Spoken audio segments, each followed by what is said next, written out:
Chapter number 11 ray optics आपका complete हो गया है। उसमें जो आपके एग्जाम्पल्स हैं और पीछे के बुक्स के जो क्वेश्चंस हैं उनको अपन डिस्कस करते हैं। तो क्वेश्चन नंबर 18 तक मैं कंप्लीट करा चुका था।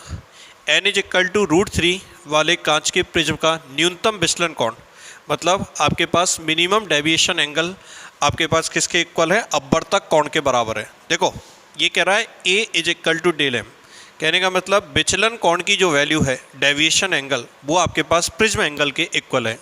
और रिफ्रैक्टिव इंडेक्स भी हमारे पास गिवन है √3। तो हमें क्या करना है, प्रिज्म कोण a की वैल्यू ज्ञात करनी है। प्रिज्म कोण a की वैल्यू कितनी होगी, तो एक चीज़ बताओ, प्रिज्म जो फॉर्मूला होता है n is equal to we know that sine a plus ΔM upon 2 upon sine a/2, ये हमारे पास फॉर्मूला होता है। क्लियर है। नेक्स्ट हमारे पास दे रखा है n इज इक्वल टू √3, ठीक है, और a इज इक्वल टू हमारे पास दे रखा है ΔM। तो अपन क्या करते हैं, सबसे पहले तो ΔM को रिप्लेस करो किससे, a से। n इज इक्वल टू √3 अपने पास हो गया साइन, ये हो गया a प्लस a अपॉन 2, और ये अपने पास हो गया साइन a/2। नेक्स्ट अपन इसको सॉल्व करें, √3 यहाँ a प्लस a कितना हो गया 2a अपॉन 2 करोगे तो कितना बचा हमारे पास a, तो sine a upon sine a/2। Clear. इस साइन a को मैं ऐसे लिख सकता हूँ ना, 2 साइन a/2 और कॉस a/2। साइन 2x का फॉर्मूला लगा दो, 2 साइन x कॉस x, तो साइन a को अपन लिख सकते हैं 2 साइन a/2 और कॉस a/2, और अपॉन ये अपने पास हो गया साइन a/2। साइन a/2 से साइन a/2 कैंसिल आउट। इस 2 को अगर अपन नीचे लेके आते हैं तो √3/2, और ये अपने पास हो गया कॉस a/2। क्लियर है। अब देखते हैं √3/2 जो वैल्यू होती है कॉस के अंदर, वो कॉस 30 डिग्री की वैल्यू होती है। तो cos 30 degree is equal to, ये अपने पास हो गया कॉस a/2, दोनों तरफ कॉस आपके पास कैंसिल, तो हमारे पास a/2 इज इक्वल टू हमारे पास कितना हो गया 30 डिग्री।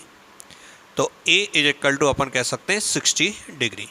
तो अपने को प्रिज्म एंगल फाइंड आउट करना था, तो prism angle a is equal to हमारे पास कितने डिग्री आएगा, 60 डिग्री हमारे पास वैल्यू आएगी। ठीक है ना, अच्छा क्वेश्चन है ये। नेक्स्ट क्वेश्चन देखते हैं। एक छोटे कोण a के प्रिज्म के एक पृष्ठ पर प्रकाश आपतन कोण I पर आपतित होता है, इसके विपरीत पृष्ठ से अभिलंबित निर्गत होता है। बात समझना, a ray is incident on a prism of small prism angle, small prism angle दे रखा है। तो अगर मैं कहूँ कि ये मेरे पास प्रिज्म गिवन है, ठीक है, ये मेरे पास क्या दे रखा है प्रिज्म, यहाँ से मैं एक लाइट को इंसिडेंट करता हूँ, ये लाइट इस तरीके से बाहर निकलती है, ये लाइट जो बाहर निकलती है वो इस तरीके से बाहर निकलती है अभिलंबित, मतलब 90 डिग्री का एंगल बनाएगा ये आपके पास। ए ray is incident on a prism of small prism angle A, देखो इंसिडेंट हो गया, प्रिज्म एंगल ए हो गया हमारे पास, इंसिडेंट रे हमारे पास दे रखी है, लेकिन क्या कह रहा है, emerges perpendicular to other surface, इस सरफेस से जब बाहर निकलेगा तो इस कंडीशन में 90 डिग्री का एंगल बनाएगा। अब मेरी बात सुनना, जब ये एंगल 90 डिग्री है तो ये एंगल भी तो 90 डिग्री होगा, और यदि मैं इसका अभिलंब खींच देता हूँ, नॉर्मल खींच देता हूँ, तो ये एंगल तो मेरे पास हो गया I, और ये एंगल हो गया R1, और ये एंगल R2 है जिसकी वैल्यू आपके पास कितने डिग्री हो जाए, सॉरी R2 जो होगा इस पर नॉर्मल खींचोगे तो R2 की वैल्यू कितनी हो जाएगी 0 डिग्री।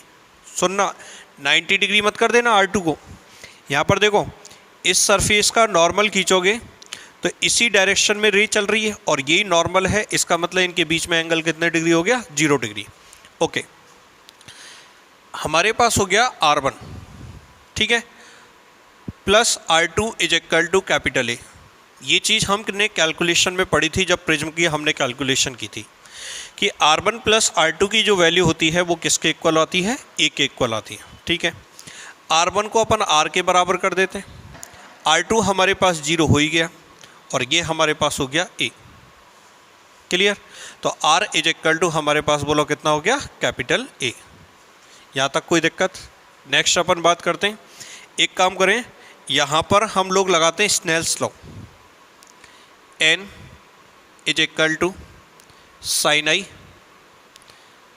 और n2 is equal to n2 into sine r, n1 into sine i is equal to n2 into sine r. सारे एंगल स्मॉल दे रखे हैं हमारे पास, तो इसको मान लेते हैं n1 की वैल्यू तो क्या हो गई, ईयर है 1 हो गया, साइन आई की वैल्यू अप्रॉक्सीमेट बोलो कितना हो गया i, n2 की वैल्यू कितनी मान लेते हैं n, और साइन आर अप्रॉक्सीमेट कितना मान लेते हैं r। तो i इज इक्वल टू हमारे पास हो गया n इंटू आर, और r की वैल्यू मैं निकाल चुका हूँ a के इक्वल। तो आपतन कोण या इंसिडेंट एंगल की जो वैल्यू है हमारे पास i is equal to n into बोलो कितना हो गया a। केवल इस फॉर्मूले का ध्यान रखना, ये फॉर्मूला कहाँ से आया है, जब हमने प्रिज्म की कैलकुलेशन की थी तब आपको हमने बताया था r1 प्लस r2 की जो वैल्यू होती है वो किसके इक्वल होती है, a के। ध्यान है, एक क्वाड्रिलेटरल लिया था, फिर एक अपन ने ट्राइंगल लिया था, देन अपन ने r1 प्लस r2 की वैल्यू a के इक्वल लिखी। तो यहाँ पे r2 तो 0 हो गया, r1 को मैंने r मान लिया तो r is equal to a, और यहाँ पे स्नेल्स लॉ अपन ने लगाया तो i इज इक्वल टू हमारे पास क्या हो गया n इंटू a। तो ये 2 क्वेश्चन आपके कंप्लीट होते हैं। तीसरा क्वेश्चन देखते हैं अपन। नेक्स्ट क्वेश्चन, एक प्रिज्म के पदार्थ का लाल रंग के लिए 1.58 और नीले रंग के लिए अपवर्तनांक 1.60 दे रखा है। Refractive index of red colour is 1.58, NR red colour का रिफ्रैक्टिव इंडेक्स दे रखा है 1.58, और ब्लू कलर के लिए हमारे पास दे रखा है NB इज इक्वल टू 1.60, और प्रिज्म एंगल हमारे पास capital A is equal to 2 degree. देखो स्मॉल एंगल दे रखा है हमारे पास prism angle A is equal to 2 degree. हमें क्या फाइंड आउट करना है, एक तो दोनों रंगों के लिए विचलन फाइंड आउट करना है, डेविएशन ऑफ बोथ कलर। तो सबसे पहले अपन डेविएशन फाइंड आउट करते हैं रेड कलर के लिए। तो रेड कलर के लिए आप बोलोगे del r is equal to NR minus 1 into a, पढ़ चुके हैं ना अपन, NR माइनस 1 इंटू ए। तो डेल आर की वैल्यू निकालोगे, NR की वैल्यू हमारे पास हो गई 1.58 माइनस 1, और A की वैल्यू हमारे पास हो गई 2 डिग्री। तो 1.58 में से 1 सब्ट्रैक्ट करोगे 0.58, और इंटू 2 डिग्री करोगे तो ये हमारे पास डेल आर की वैल्यू हो गई 1.16 डिग्री। क्लियर, ये तो हुआ रेड कलर के लिए। नेक्स्ट ब्लू कलर के लिए फाइंड आउट करते हैं, तो कोई दिक्कत नहीं है। ब्लू कलर के लिए NB is equal to del B is equal to बोलो कितना हो जाएगा, NB माइनस 1 इंटू ए। तो del B is equal to NB की वैल्यू हो गई 1.60 माइनस 1 इंटू 2 डिग्री। तो del B is equal to हमारे पास हो गया 1.20 डिग्री। ओके, नेक्स्ट आपसे पूछ रहा है इसमें प्रिज्म द्वारा उत्पन्न कोणीय विक्षेपण ज्ञात कीजिए। एंगुलर डिस्पर्जन अपने को फाइंड आउट करना है कि एंगुलर डिस्पर्जन हमारे पास कितना होगा। ठीक है, फाइंड आउट करते हैं एंगुलर डिस्पर्जन। लेकिन देखो एंगुलर डिस्पर्जन वैसे तो रेड से वॉयलेट कलर के बीच में निकालते हैं, लेकिन ये रेड और आपके पास ब्लू कलर के लिए पूछ रहा है, रेड और ब्लू कलर के लिए पूछ रहा है। तो यहाँ पे अपन निकालेंगे angular deviation theta is equal to, या angular dispersion theta is equal to, ये हमारे पास निकलेगा del B minus del R. तो अपन क्या करेंगे 1.20 minus 1.16 degree is equal to 0.04 degree. तो ये हमारे पास angular dispersion theta is equal to 0.04 degree. Clear, next question देखो। नेक्स्ट क्वेश्चन अपन डिस्कस करते हैं। एक खगोलीय दूरदर्शी की रचना सामान्य समायोजन में आवर्धन क्षमता 50 के लिए की जानी है। क्या a astronomical telescope is to be fabricated for a magnification of 50 magnification है, लेकिन कौन से कंडीशन के अंदर है, सामान्य समंजन, मतलब नॉर्मल अकोमोडेशन के लिए आपके पास क्या है, ये तैयार की गई है। तो नॉर्मल अकोमोडेशन स्मॉल m की वैल्यू हमारे पास गिवन है। तो स्मॉल m की वैल्यू देखो हमारे पास फॉर्मूला था, ध्यान हो तो माइनस के F0 upon FE।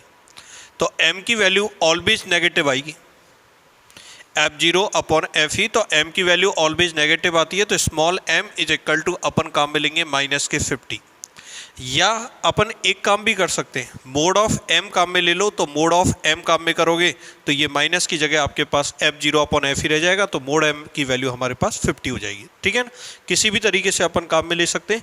Mode m काम में लेना चाहते हो तो उस कंडीशन में ये नेगेटिव सिंबल हट जाएगा। क्लियर है?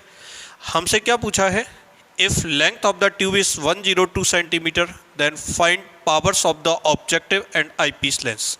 अभिदर्शक और नेत्रिका लेंस की लेंस क्षमता अपने को फाइंड आउट करनी है। आप केवल जो गड़बड़ करोगे केवल यहीं पे गड़बड़ कर सकते हो कैलकुलेशन के अंदर, कि जैसे किसी ने स्मॉल m की वैल्यू 50 ले ली और यहाँ नेगेटिव साइन को काम में ले लिया तो आपके पास कैलकुलेशन गलत हो जाएगी, क्योंकि हमें पता है दोनों ही कॉन्वेक्स लेंस होते हैं, ऑब्जेक्टिव और आईपीस लेंस, तो दोनों की फोकल लेंथ हमारे पास पॉजिटिव होती है। क्लियर है?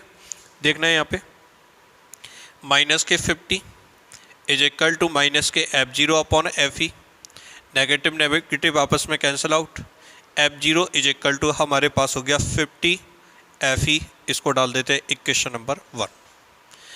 लेंथ की ट्यूब दे रखी है, वी नो डेट लेंथ की tube L is equal to F0 plus Fe, जिसकी वैल्यू मेरे पास 102 सेंटीमीटर 102 सेंटीमीटर दे रखी है। F0 को रिप्लेस कर देता हूँ मैं, ये हो गया 50 Fe plus Fe is equal to 102 centimetre, तो ये हमारे पास हो गया 51 Fe is equal to 102 centimetre. तो Fe इज इक्वल टू 51 से डिवाइड करोगे तो ये हमारे पास Fe is equal to 2 centimetre रहेगा। इसको डाल देते हैं इक्वेशन नंबर 2।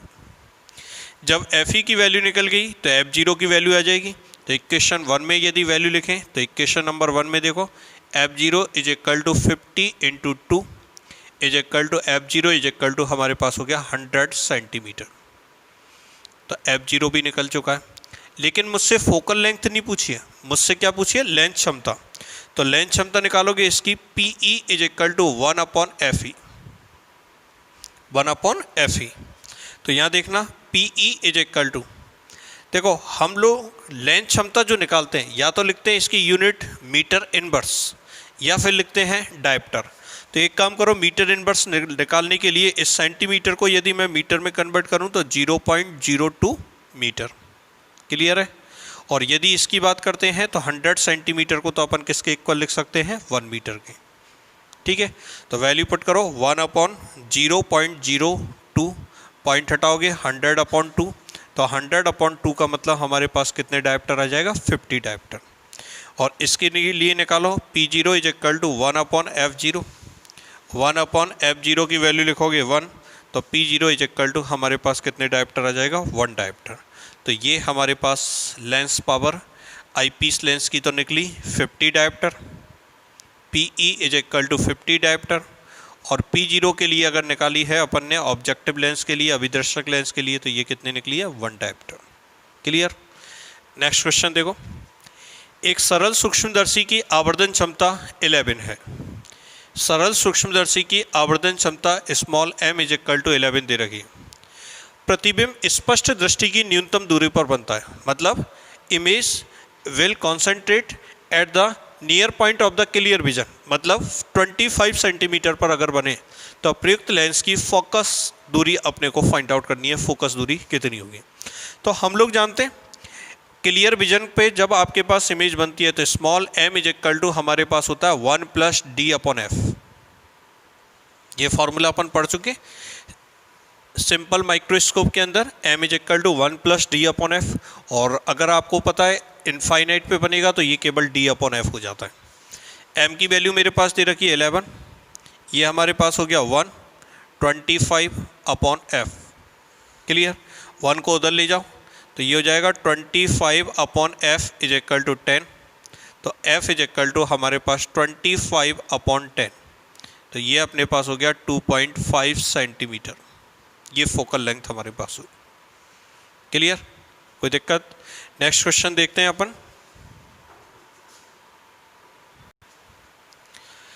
एक दूरदर्शी की आवर्धन क्षमता हमारे पास 9 है, small m is equal to हमारे पास 9 गिवन है। ठीक है, इसे समानांतर किरणों के लिए समायोजित किया गया है। वही मोड ऑफ m काम में लोगे तब तो कोई दिक्कत नहीं है, और यदि m की मोड काम में नहीं लेते तो m की वैल्यू अपन क्या काम में लोगे, -9। ठीक है, आगे देखो, इसे समानांतर किरणों के लिए समायोजित किया गया है। वही समानांतर किरणों का मतलब पैरेलल रेज के लिए समायोजित किया गया। नेत्रिका और अभिदर्शक की फोकस दूरी हमारे पास दे रखी है 20 सेंटीमीटर, इनके बीच की दूरी। कहने का मतलब L is equal to F0 plus FE, F0 plus FE is equal to दे रखा 20 सेंटीमीटर। दोनों लेंसों की मुझे फोकस दूरी याद करनी है। सेम यही क्वेश्चन है, इसमें लेंस क्षमता पूछिए और इसमें फोकस दूरी। आपका आंसर फोकस दूरी पे ही खत्म हो जाएगा। तो वही अपन क्या करेंगे, वी नो डैट अगर मोड काम में लेना तो mode of M is equal to F0 upon FE। कोई कहता है सर मैंने मोड काम में नहीं लिया, तो यहाँ माइनस और यहाँ भी माइनस, तो माइनस से माइनस कैंसिल आउट। ये हो गया 9 F0 अपॉन FE, तो अपने पास हो गया F0 is equal to 9 FE। Clear? Value put करो। इसमें यदि वैल्यू पुट करते हैं तो F0 की जगह 9 FE plus FE is equal to 20, तो ये हो गया 10 FE। तो FE इज इक्वल टू हमारे पास हो गया 2 सेंटीमीटर। तो ये तो आईपीस लेंस की फोकल लेंथ हो गई। और इक्वेशन नंबर 1 में वैल्यू पुट करो, तो इक्वेशन नंबर 1 में F0 plus 2 is equal to 20, तो F0 is equal to 18 centimetre. 20 minus 2 करोगे तो F0 इज इक्वल टू हमारे पास कितना हो गया, 18 सेंटीमीटर। बुक के न्यूमेरिकल जो क्वेश्चन है उसमें क्वेश्चन नंबर 1, 2, 3 बिल्कुल। तो इस क्वेश्चन के अंदर हमारे पास इंसिडेंट एंगल गिवन है 50 degree, I is equal to 50 degree. और अपने पास देखो अपवर्तन कोण, angle of refraction is 30 degree, small r is equal to 30 degree. हम लोगों से रिफ्रैक्टिव इंडेक्स ऑफ ग्लास पूछा है, स्नेल्स लॉ अपन लगा देते हैं, n is equal to sine I upon sine R। तो ये अपने पास हो गया साइन 50 अपॉन साइन 30। तो साइन 30 की वैल्यू तो 1/2 जानते हैं। केवल मैंने ये जो क्वेश्चन कराया है वो केवल साइन 50 की वैल्यू के लिए कराया आपको। साइन 50 की जो वैल्यू होती है वो होती है 0.766 और इसकी वैल्यू होती है 1/2, तो 2 ऊपर चला जाएगा आपके पास। तो जब इसको सॉल्व करोगे तो ये आएगा 1.532। यूनिट लेस हमारे पास होता, कोई मात्रक नहीं होता, तो पीछे लिख दो यूनिट लेस। ये हमारे पास इसका रिफ्रैक्टिव इंडेक्स होगा। क्लियर? नेक्स्ट क्वेश्चन नंबर 5, 6, 7 जैसे एग्जाम्पल हमने किए उसी तरीके के क्वेश्चन है। अपन नेक्स्ट क्वेश्चन देखते हैं, क्वेश्चन नंबर 8। एक संयुक्त सूक्ष्मदर्शी के अभिदृश्य तथा नेत्रिका लेंस की फोकस दूरियां हमारे पास 0.95 सेंटीमीटर और 5 सेंटीमीटर है। देखो F0 तो हमारे पास दे रखा है 0.95 सेंटीमीटर, ओके, और FE हमारे पास दे रखा है कितना, 5 सेंटीमीटर। एक दूसरे से 20 सेंटीमीटर की दूरी पर उपस्थित है। ऑब्जेक्टिव लेंस और आईपीस लेंस के बीच की जो डिस्टेंस दे रखी है 20 centimetre apart from each other. Next देखो, अंतिम प्रतिबिंब नेत्रिका में 25 सेंटीमीटर की दूरी पर बनता है। Image is formed at 25 centimetre, मतलब क्लियर विजन लीस्ट डिस्टेंस पर हमारे पास बन रहा है। तो लीस्ट डिस्टेंस पर यदि बनता है तो इस कंडीशन में मैग्नीफिकेशन अपन जानते हैं कंपाउंड माइक्रोस्कोप के अंदर -V0 अपॉन U0 और 1 plus D upon FE। Clear? ये हमारे पास फॉर्मूला होता है -V0 upon U0 1 plus D upon FE। तो देखो D की वैल्यू तो 25 होती है, FE हमारे पास गिवन है, तो हमारा टारगेट पॉइंट है हम V0 और U0 की वैल्यू फाइंड आउट करना चाहते हैं। V0 और U0 की वैल्यू कितनी होगी? जब इमेज 25 सेंटीमीटर पर बनती है तो ये भी अपन जानते हैं कि L की जो वैल्यू होती है वो B0 प्लस UE होती है। लिखा रखा आपको V0 प्लस UE और एक बार लिखा रखा V0 प्लस FE, तब इनफाइनाइट पे बनती है। और यहाँ पे आपके पास कहाँ पर 25 सेंटीमीटर पर बनती है, तो V0 प्लस UE हमारे पास होगा और जिसकी वैल्यू मेरे पास 20 सेंटीमीटर दे रखी है। 20 सेंटीमीटर, इसको इक्वेशन नंबर 2 डाल देता हूँ। क्लियर? अब मेरा टारगेट पॉइंट है, मैं V0 और U0 को निकाल के लेके जा रहा हूँ। क्लियर है ना? बड़े ध्यान से देखना, तो कैलकुलेशन थोड़ी लंबी है, बाकी कठिन नहीं है। हमसे ये कह रहा है कि 25 सेंटीमीटर पर इमेज बनती है, फाइनल आईपीस लेंस से बनती है हमारे पास, नेत्रिका लेंस से। तो हम ये कहेंगे कि प्रतिबिंब दूरी हमारे पास VE is equal to minus के 25 सेंटीमीटर पर हमारे पास इमेज बनती है। और U की वैल्यू मुझे फाइंड आउट करना है, तो U की वैल्यू को लिख देता हूँ माइनस के UE। और focal length F is equal to हमारे पास FE जिसकी वैल्यू दे रखी है 5 सेंटीमीटर। क्लियर है? तो अपन क्या करें, इसमें लेंस फार्मूला लगाते हैं। तो लेंस फार्मूला देखो, 1/b minus 1/u is equal to 1/f। 1/v V की वैल्यू लिखी माइनस के 20 माइनस 1/-u और f की वैल्यू f ही लिखी तो 1/5। ठीक है, तो ये हमारे पास माइनस 1/25, ये माइनस माइनस प्लस हो जाएगा, इज इक्वल टू 1/5। इसको अपन क्या करते हैं, इधर की तरफ ट्रांसफ़र करते हैं। तो ये हो गया 1/u is equal to 1/5 plus 1/25। तो 1/u is equal to LCM ले लेते हैं अपन 25। तो ये हो गया अपने पास 5 + 1। तो u की वैल्यू मेरे पास निकल के आई 25/6 सेंटीमीटर। क्लियर, u की वैल्यू मेरे पास 25/6 सेंटीमीटर निकल के आई। तो अपन क्या करते हैं, इक्वेशन नंबर 2 में देखो। तो इक्वेशन नंबर 2 में यदि मैं वैल्यू पुट करता हूँ तो ये अपने पास हो गया v0 + 25/6 इज इक्वल टू, ये अपने पास दे रखा है 20 सेंटीमीटर।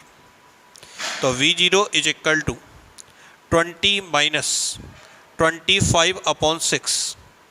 एलसीएम यदि अपन लेते हैं तो ये हो गया 120 माइनस 25/6। तो v0 इज इक्वल टू अपने पास हो गया 95/6 सेंटीमीटर। क्लियर, तो v0 की वैल्यू को मैं ब्लॉक में बंद कर देता हूँ। तो एक टारगेट पॉइंट तो हमारे पास v0 निकल गया। अब इसी में मुझे u0 चाहिए। तो b0 मेरे पास है, f0 मेरे पास है, तो u0 निकाल देंगे। अब अपन क्या करते हैं, लेंस फार्मूला लगाते हैं। लेकिन किसके लिए लगाएंगे, ऑब्जेक्टिव लेंस के लिए। Lens formula for objective lens. अब ऑब्जेक्टिव लेंस के लिए अपन फाइंड आउट करते हैं। तो देखो v0 की वैल्यू तो हो गई 95/6। u0 हमारे पास नेगेटिव आएगा, तो u की वैल्यू हमारे पास माइनस के u0, ये भी क्लियर है। नेक्स्ट अपन बात करते हैं f is equal to f0, और जो कि हमारे पास दे रखा है f0 की वैल्यू 0.95 सेंटीमीटर। क्लियर, तो 1/b minus 1/u is equal to 1/f। तो 1/b की वैल्यू लिखोगे 95/6 माइनस 1/- के u0 और 1/f0 की जगह 0.95। यहाँ पे माइनस माइनस आपके पास प्लस हो गया, तो 1/u0, ये 6 ऊपर चला जाएगा तो 6/95, और पॉइंट को हटाओगे तो ये 100/95। क्लियर है ना, 1/u0, देखो यहाँ से पॉइंट हटाया 100/95, और ये हो गया माइनस के 6/95। तो एलसीएम लोगे 95, 100 माइनस 6 करोगे 94। ठीक है, तो 94/95, और उल्टा कर दो इसको, u0 is equal to 95/94 centimetre. 95/94 centimetre. तो u0 भी मेरे पास निकल चुका है। तो अब इक्वेशन नंबर 1 में अपने को वैल्यू पुट करनी है। इक्वेशन नंबर 1 में वैल्यू पुट कर देते हैं। तो from equation 1, small m is equal to minus b0 तो पॉजिटिव रहेगा 95/6, u0 की वैल्यू मेरे पास नेगेटिव हो जाएगी क्योंकि लेफ़्ट साइड में हमारे पास u0, तो ये हो जाएगा 95/94 माइनस के 95/94। क्लियर है, और नेक्स्ट हमारे पास 1 + d/fe। तो 1 + d की वैल्यू हो गई 25, और fe की वैल्यू दे रखी है 5। क्लियर, यहाँ पे देखो small m is equal to minus minus plus, 95 से 95 कैंसिल आउट, 94 ऊपर गया, 6 नीचे आ गया, और 5 से जब अपन करेंगे तो ये 5 + 1 टोटल कितना 6, 6 से 6 कैंसिल आउट, तो m की वैल्यू मेरे पास आई 94। ये हमारे पास इसका angular magnification small m is equal to 94। Clear है। नेक्स्ट क्वेश्चन, एक पतले अभिसारी lens mu zero is equal to 1.5। देखो रिफ्रैक्टिव इंडेक्स को हम एन से भी डिनोट कर सकते हैं और म्यू से भी डिनोट कर सकते हैं, ठीक है ना, कंफ्यूज होने की ज़रूरत नहीं है। एन से भी डिनोट करो चाहे म्यू से डिनोट करो। और इसकी शक्ति हमारे पास दे रखी है 5 डायप्टर। देखो म्यू जी, इसको अपन वैसे ग्लास का जो रिफ्रैक्टिव इंडेक्स होता है उसे N2 से डिनोट करते हैं, तो सरलता के लिए अपन ऐसे करते हैं, इसको N2 मान लेते हैं। ये मेरे पास दे रखा है 1.5। क्लियर। इसकी जो हमारे पास पावर दे रखी है ये दे रखी है 5 डायप्टर। तो मैं इसकी फोकल लेंथ निकाल लेता हूँ। अगर फोकल लेंथ निकालेंगे तो small f is equal to 1/p। 1/p का मतलब 1/5 डायप्टर। अब डायप्टर का मतलब अपन जानते हैं मीटर इनवर्स, तो मीटर इनवर्स ऊपर जाएगा तो मीटर हो जाएगा 1/5 metre. Small f is equal to 1/5 metre. अगर मैं सेंटीमीटर में कन्वर्ट करूं, 1 मीटर में 100 सेंटीमीटर होते हैं, 100/5, तो ये हमारे पास हो गया 20 सेंटीमीटर। क्लियर। ये इसकी फोकल लेंथ निकली। तो अगर मैं लेंस मेकर फॉर्मूला लगाता हूं, देखना इधर, अभी एयर के अंदर रखा हुआ है ये लेंस मेकर फॉर्मूला, तो बोलो क्या होगा lens maker formula. 1/f is equal to N2/N1 - 1, और ये हमारे पास हो गया 1/R1 - 1/R2। 1/f मतलब 1/20, N2 की वैल्यू 1.5/1 - 1। 1 कैसे आया यहाँ पे, एयर के कारण, और 1/R1। R1 और R2 के बारे में कुछ भी नहीं कह रखा इसने, तो एज इट इज रहने दो, ठीक है। तो ये हो गया 1/20, ये हो गया 1.5 - 1 0.5, ये हो गया 1/R1 - 1/R2। 0.5 को नीचे लेके आओ, 1/R1 - 1/R2, तो 1/20 इंटू 0.5, तो 1 पॉइंट आपके पास कैंसिल आउट हो जाएगा। 5 इंटू 10 कर 2 करोगे तो ये अपने पास 1/10। तो ये इसको डाल देते हैं अपन इक्वेशन नंबर 1। तो यहाँ से अपने पास 1/R1 - 1/R2 कौन सी कंडीशन के अंदर है, जब एयर में रखा हो, एयर में रखा हुआ है 1/F है। अब क्या कह रहा है ये, इसको किसी अपन क्या करते हैं, म्यूएल अपवर्तनांक वाले द्रव में डुबो देते हैं। अब किसी लिक्विड के अंदर अपन ने डाल दिया, मतलब N1 की वैल्यू 1 नहीं होगी, हमारे पास म्यूएल है, ठीक है। NL भी लिख सकते हैं, म्यूएल भी लिख सकते हैं। और ये किसकी तरह बिहेव कर रहा, अपसारी लेंस की तरह, ठीक है, behave like a concave lens. तो कॉनकेव लेंस की फोकल लेंथ कैसी होती है, नेगेटिव। क्लियर है। और हमारे पास क्या दे रखी है, इसकी फोकल लेंथ लिक्विड के अंदर 100 सेंटीमीटर। तो म्यूएल की वैल्यू अपने को फाइंड आउट करनी है।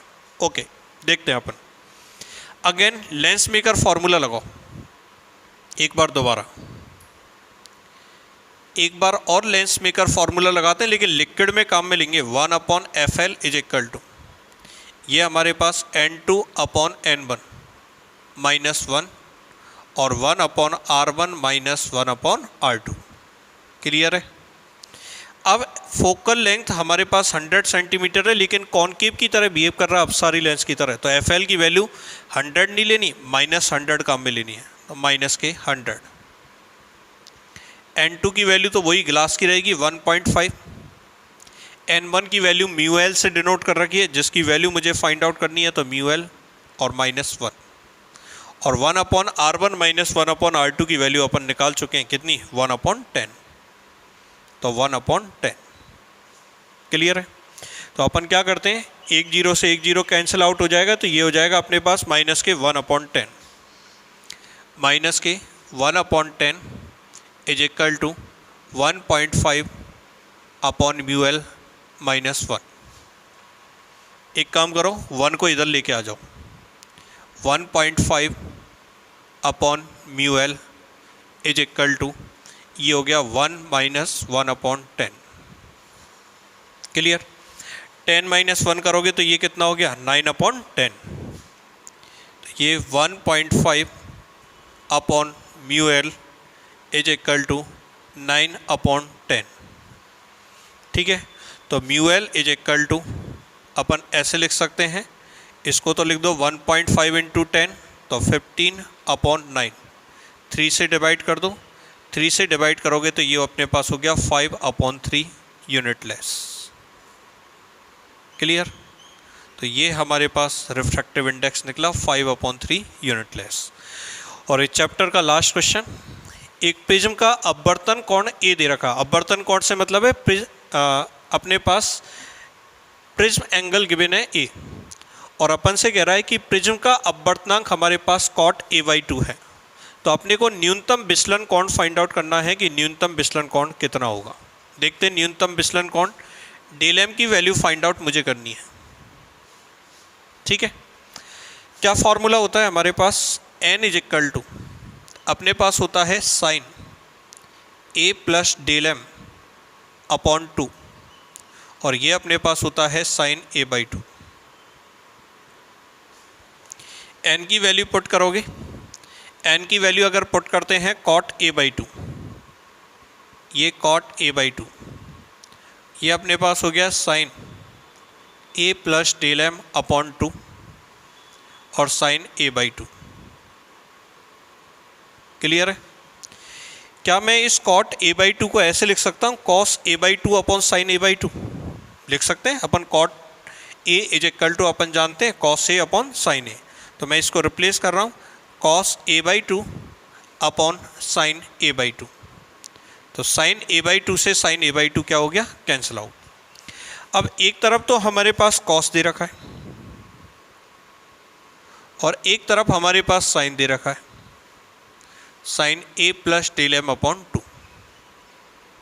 अब मैं क्या करूँगा, इस cos फंक्शन को साइन फंक्शन में चेंज करूँगा, लेकिन अपने को ये पता है कि a plus del M upon 2 जो होता है इसकी वैल्यू फर्स्ट क्वाड्रेंट के अंदर होती है, क्योंकि cos a/2 को मैं क्या लिख सकता हूँ, साइन 90 प्लस a/2 भी लिख सकता हूँ और साइन 90 माइनस a/2 भी लिख सकता हूँ। अगर साइन ऑफ 90 माइनस a/2 लिखेंगे तो फर्स्ट क्वाड्रेंट, और 90 प्लस a/2 लिखेंगे तो सेकंड क्वाड्रेंट में चले जाएगा। तो अपन यहाँ पे 90 माइनस a/2 क्यों लिखेंगे, क्योंकि a की वैल्यू मोस्टली 60 डिग्री होती है और डेल की वैल्यू आपके पास मान के चलो 40 डिग्री 50 डिग्री 50 डिग्री से मोस्टली ज़्यादा कभी भी वैल्यू नहीं आती। तब भी आप अगर इसको डिवाइड करोगे तो वही फर्स्ट क्वाड्रेंट के अंदर हमारे पास वैल्यू आती है। तो इस cos a/2 को मैं लिख सकता हूँ साइन आपके पास 90 माइनस a/2 और sine a plus del M upon 2। तो दोनों तरफ साइन है, तो केवल एंगल्स अगर अपन लें तो 90 माइनस a/2, तो ये अपने पास हो गया a/2 प्लस डेल एम/2। क्लियर? अलग अलग कर दिए मैंने। वैसे चाहो तो a प्लस डेल एम/2 भी लिख सकते हो, कोई कहे कि अपन ने a प्लस डेल एम/2 लिखा है तो ये भी सही है, कोई प्रॉब्लम नहीं है। इस 2 से मल्टीप्लाई करोगे तो ये हमारे पास हो जाएगा, 2 से मल्टीप्लाई करोगे तो ये हमारे पास हो जाएगा 180, ये हो जाएगा माइनस के a और ये a प्लस डेल एम। तो a को इधर अगर ट्रांसफ़र करते हैं तो del M is equal to 180 minus 2 है। ये हमारे पास इसका डेविएशन एंगल हुआ, del M is equal to 180 minus 2 है। बुक में इसका आंसर गलत दे रखा है, 180 प्लस 2a हमारे पास आंसर गिवन है, ध्यान रखना गलत है, वो 180 माइनस 2a आपके पास आंसर होगा। इस चैप्टर की जितनी भी प्रॉब्लम्स हैं वो मैंने आपको सॉल्व आउट करा दी। जो रिमेनिंग क्वेश्चंस मैंने छोड़े हैं बहुत सरल हैं, इस तरीके के एग्जाम्पल अपन कंप्लीट कर चुके हैं। अगर फिर भी आपको किसी भी क्वेश्चन में दिक्कत हो तो आप मेरे व्हाट्सएप पे कोई भी क्वेश्चन जो आप में प्रॉब्लम है वो मुझे भेज दीजिएगा, मैं उसका सॉल्यूशन आपको करवा दूंगा। और नेक्स्ट क्लासेस के अंदर अपन लेसन नंबर 12 चालू करेंगे, वेव ऑप्टिक्स।